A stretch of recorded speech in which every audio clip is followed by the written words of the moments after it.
All right, everybody, welcome to another deep dive. And today we're going to be looking at Coca-Cola. Coca-Cola. Ah. The drink. Yeah, it's more than a drink, though. Or it's so much more than a drink. We're going to be looking at the history, the myths, the marketing, the whole thing. It's a fascinating story and such a reflection, I think, of American culture. Absolutely. And I'm joined by my expert today. Hello.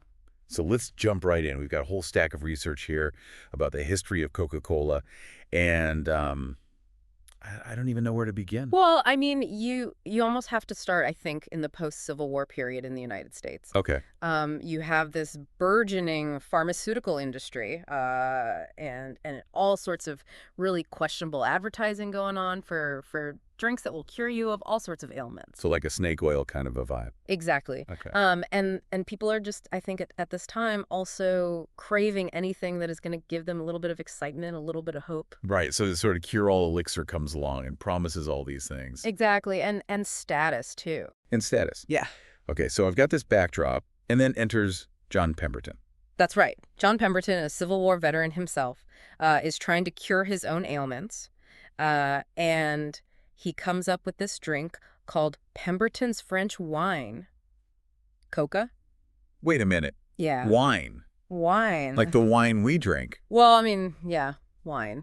It was, So it was alcoholic. it was alcoholic. And it had coca leaves in it. And it had coca leaves in it, yeah. Okay, so that's not the Coca-Cola that we all know and love today. No, it is not. And that's a great point to bring up because obviously over time it has changed significantly. Yeah. But at this time, he's really emphasizing those coca leaves and those cola nuts as having all sorts of medicinal properties. So is this common for the time? I mean, were there a lot of drinks out there making similar claims? Absolutely, yeah. All sorts of drinks promising to cure headaches, to give you energy. We still see this today, right? For sure do. But this is very much a product of its time. So how did this pharmacy drink, I guess we would call it, how did it evolve into the global phenomenon that we know as Coca-Cola? I mean, did people suddenly realize, like, wait a minute, maybe wine and coca leaves aren't a good mix, or... Well, I think that probably happened a little bit later, but what really helps to transform it is the entrance of Frank Robinson, Okay. Pemberton's business partner. And Robinson's a marketing guy. Okay. He sees the potential for this drink, and he gives it the name Coca-Cola. Catchy. It is catchy, isn't it? Yeah. And he also comes up with that iconic logo. Oh, yeah, the script? The script that we all recognize today. I mean, think about it. That logo is probably more recognizable than, I don't know, the Statue of Liberty? It's possible. Right. Yeah. It's everywhere. Okay, so a good name and a good logo go a long way. A long way. But I imagine it wasn't all sunshine and rainbows for Coca-Cola, right? Oh, no, absolutely not. And one of the first major controversies that the drink runs into has to do with that key ingredient, the coca leaf. As societal views on cocaine shift in the early 20th century, the presence of coca extracts in Coca-Cola becomes a big problem. So wait a minute. Yeah. Early Coca-Cola had cocaine in it. It did. Like the drug cocaine. Yes, but again, this is a very different time. Okay. The use of cocaine was not, as taboo as it is today. So were they marketing it as like a party drink? Not explicitly. Okay. But certainly the stimulating effects of the coca leaf were part of its appeal. Wow. And eventually, of course, they removed the cocaine from the formula in the early 1900s.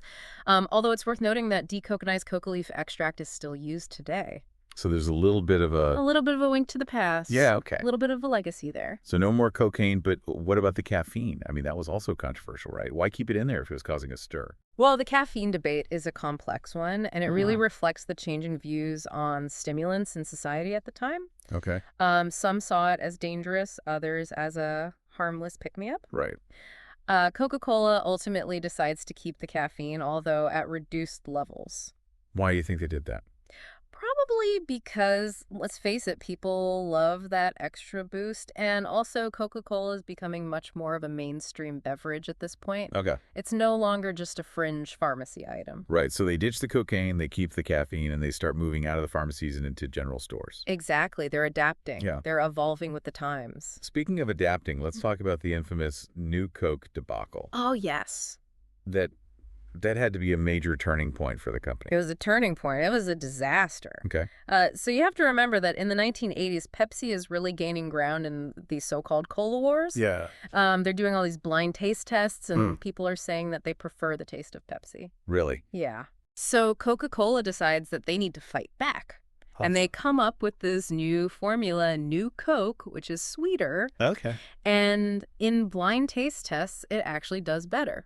Wow. So are you telling me that in a blind taste test, people actually prefer Pepsi over Coke? They did. That's fascinating. And so Coca-Cola thinks, okay, we've got this new formula, people like it better, let's launch it. Okay. And they launched it in 1985 with much fanfare, and it bombs. What? It's a colossal flop. People hate it. Why? I mean, it tastes better. Yeah, well, it turns out that taste isn't everything. Okay. People have this emotional connection to the original Coca-Cola. Right. They don't want a new Coke. They want their Coke, the Coke of their childhood, the Coke...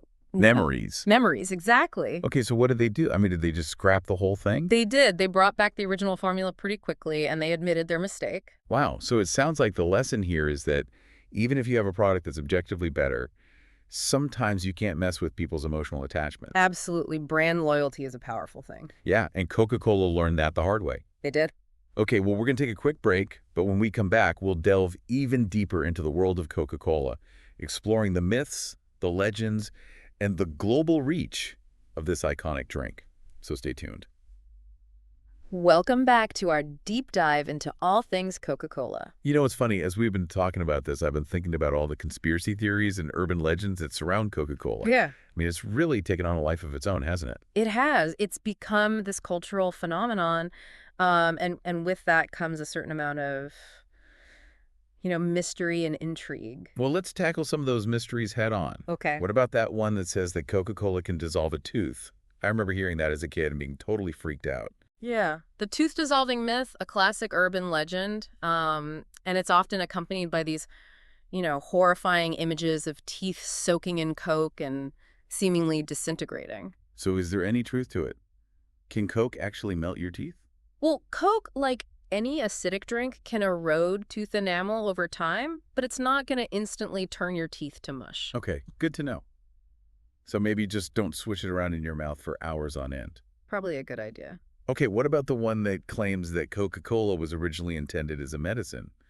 Was John Pemberton really trying to cure the world's ills with his fizzy drink? Well, it was certainly marketed as a health tonic in its early days. Remember all those claims about curing headaches and fatigue and who knows what else? Yeah, it's amazing what people would believe back then. Right. And while it did contain ingredients like coca leaf extract and cola nut extract, which did have some stimulating effects, its medicinal properties were definitely exaggerated. So more marketing hype than medical miracle. I think it's safe to say that... Okay, so let's talk about the top secret Coca-Cola recipe. I have heard it's locked away in a vault guarded by attack dogs and laser beams.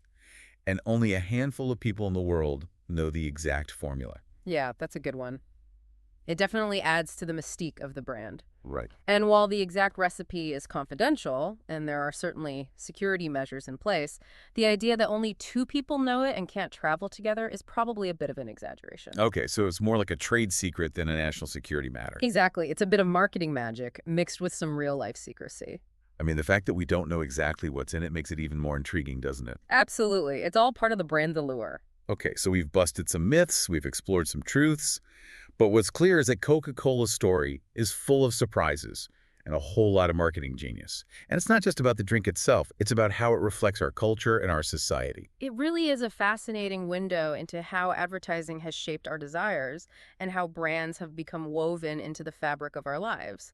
And speaking of weaving into the fabric of our lives, let's talk about how Coca-Cola went from an American staple to a global icon. How did this drink conquer the world? Welcome back, folks. It's the final stretch of our Coca-Cola deep dive, and we're about to go global. Global domination. That's right. So how did this drink that started in Atlanta, Georgia, become such a worldwide phenomenon? I mean, did they just like put it on ships and send it everywhere? Well, there is definitely some strategic shipping involved, but it's a much more complex story than that. I think World War II played a big role, Like actually. World War II? Yeah, American soldiers took their love of Coke with them overseas. They wanted a taste of home, and that introduced the drink to all these new markets all over the world. So Coca-Cola became a taste of America for these soldiers. Exactly. And Coca-Cola, being the marketing geniuses that they are, they saw this as a huge opportunity. They started investing heavily in international marketing campaigns, tailoring their message to different cultures, but always keeping that core brand identity intact. So they were adapting, but also staying true to themselves. Exactly. It's a delicate balance. But was marketing the only key to their global success? I mean, how did they actually get the drink into all these different countries? Well, they focused heavily on distribution. They wanted to make Coke available everywhere, from big cities to small villages. They built bottling plants all over the world, created jobs, and really integrated themselves into different economies and societies. So it was about more than just selling a drink. They were building a global network. That's a great way to put it. They're creating a community of Coca-Cola drinkers all over the world. But of course, there's been some controversy surrounding Coca-Cola's global expansion, right? I mean, there are concerns about health and environmental impact and even cultural imperialism. Absolutely. They've faced criticism over the years for the sugar content of their drinks, their water usage in some parts of the world, and the way their marketing can sometimes overshadow local traditions. So it's a complicated legacy. It is. It reflects the complexities of globalization itself. You have the good and the bad, the triumphs and the challenges. Wow, so a simple bottle of Coke can really represent some much bigger issues. Exactly. It's a reminder that even the things we consume can have a huge impact on the world around us. Well said. So as we wrap up this deep dive, what's the one thing you want our listeners to think about the next time they see a Coca-Cola? I think it's important to be aware of the history, the impact, and the complexities that surround this iconic drink. Enjoy it, appreciate its cultural significance, but also be mindful of the bigger picture. Great advice. And to our listeners, thanks for joining us on this journey through the world of Coca-Cola. We hope you learned something new, had a few laughs, and maybe even developed a craving for an ice-cold Coke. Stay curious, keep exploring, and we'll see you on our next deep dive.